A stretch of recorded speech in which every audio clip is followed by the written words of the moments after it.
Pada bagian yang pertama kita sudah bahas tentang 5 kebutuhan dasar manusia, disampaikan oleh Bambang Sugiono Agus Purwono, Politeknik Negeri Malang. Juga kita sudah bahas tentang need and want. Yang berikutnya kita akan bahas tentang performance quality, kualitas kinerja. Performance quality related to the products, reliability, and the ease of maintenance and repairs service when required. Kinerja kualitas berkaitan dengan keandalan daripada produk, kemudahan untuk dilakukan pemeliharaan dan reparasi apabila dibutuhkan. Banyak sekali terminologi tentang performance quality. Fungsi daripada kualitas. The quality control function attempt to integrate and balance several important divisions in marketing, production, and finance with the purpose of achieving overall objective for the entire organisasi.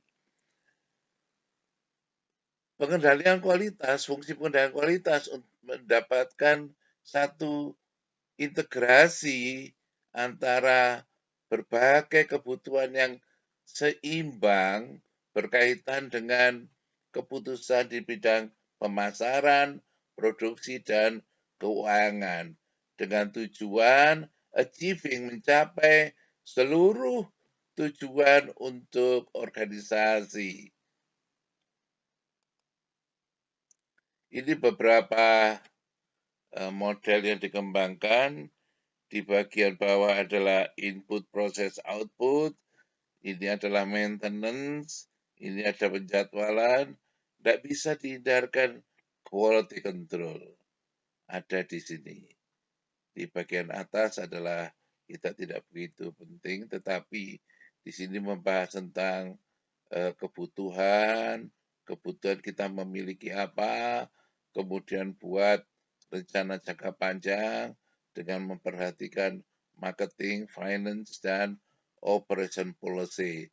Dari sini akan dibuat peramalan, kemudian juga dibuat desain produknya, kemudian juga memperhatikan inventory, dan juga akhirnya sampai input, proses, output.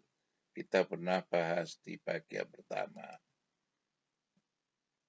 Nah, bagian yang lebih detail adalah ada input, ada proses, ada output. Di sini ada sistem pengendalian mutu. Di sini berkaitan juga kepada 3 strategi perusahaan, 3 policy perusahaan itu berkaitan dengan production policy, berkaitan dengan finance policy, berkaitan dengan marketing policy. Di semua ini bergantung pada strategi perusahaan yang akan dibuat. Apakah membuat sepatu kantor, sepatu jenis untuk pria, sepatu untuk wanita, sepatu olahraga, dan lain sebagainya. Nah, berkaitan dengan optimalisasi mutu, apakah kita ingin membuat mutu yang sangat berkualitas dengan biaya relatif mahal, kemudian pendapatannya juga akan karena mutunya bagus, maka harga jualnya juga mahal. Akhirnya bukan keuntungan yang diperoleh. Mutu diperhatikan, tetapi pendapatan juga diperhatikan sehingga kita bisa mengoptimalisasikan mutu di posisi yang mana sehingga juga memperoleh keuntungan. Karakteristik kualitas yang kritis yang berkaitan tentang fisik, panjang, berat, tegangan, dan kekentalan daripada cairan. Yang kedua, sensori, yaitu berkaitan dengan rasa, taste, berkaitan dengan tampilan, berkaitan dengan warna. Yang ketiga, berorientasi pada waktu, keandalan, ketahanan dan kemampuan untuk di-service, di-maintenance. Ini juga input proses output. Di bagian input ada desain, spesifikasi daripada desain produk, juga performance daripada sistem pemrosesan. Di sisi input yang lain adalah inspection policy, juga quality control, juga bicara tentang what, how, when, and where. Dari sini ada satu proses yang hasilnya adalah output, apakah accepted, diterima, atau rejected, atau prosesnya continue, dilanjutkan, atau stop. Di sini ada pengukuran kinerja. Metode inspeksi. Ada beberapa macam yang bisa dikembangkan yang berkaitan tentang tipe macam inspeksi, ada acceptance sampling, ada proses control, pengukuran ada yang variabel, ada yang atribut. Nah, ada macam-macam inspeksi, ada sampling plan, single, double, ada sekuensial, ada yang atribut, sampling plan, single, double, juga sekuensial. Yang variabel, peta kendali X dan peta kendali R. Yang kedua adalah peta kendali P dan peta kendali C. Nanti kita akan bahas lebih rinci dengan contoh soal.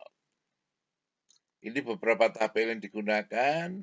Apabila kita butuhkan tabel, maka kita bisa membutuhkan tabel, bisa menggunakan cara statistik. Kita lihat contohnya.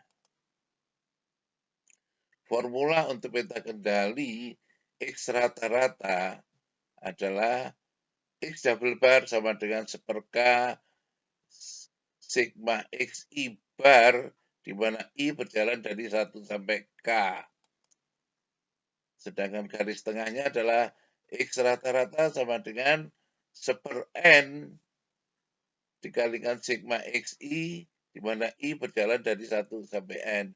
Sedangkan batas kendali atas adalah X double bar ditambah A2 kali R rata-rata. Batas kendali bawahnya adalah X double bar dikurangi A2 kali R rata-ratanya. Harga A2 diperoleh dari tabel ini.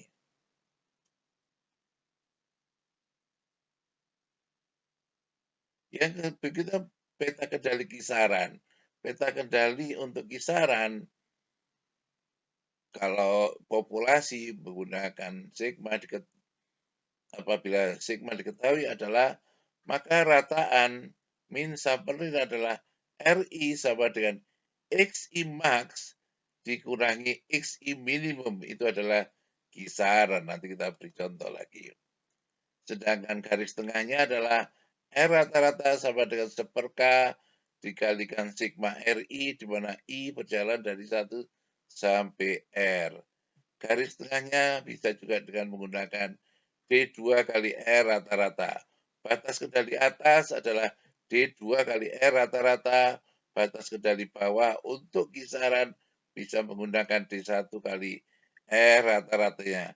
Harga D1, D2, dan seterusnya diperoleh dari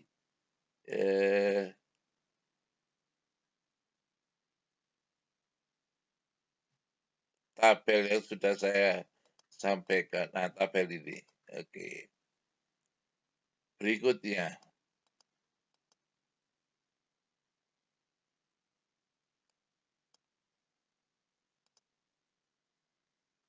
Formula untuk peta kendali atribut. Peta kendali P rata-rata, peta kendali untuk proporsi atau cacat, seringkali bahwa tidak semua produk dapat diukur dengan skala kontinu atau rasio, seperti observasi yang dilakukan secara visual dengan mata tanpa bantuan peralatan uji. Contoh, kehadiran karyawan, hadir atau absen, gelas, cacat atau tidak cacat, retak atau utuh, atau pekerjaan di bengkel mekanik go not go cage. Apakah untuk itu dapat digunakan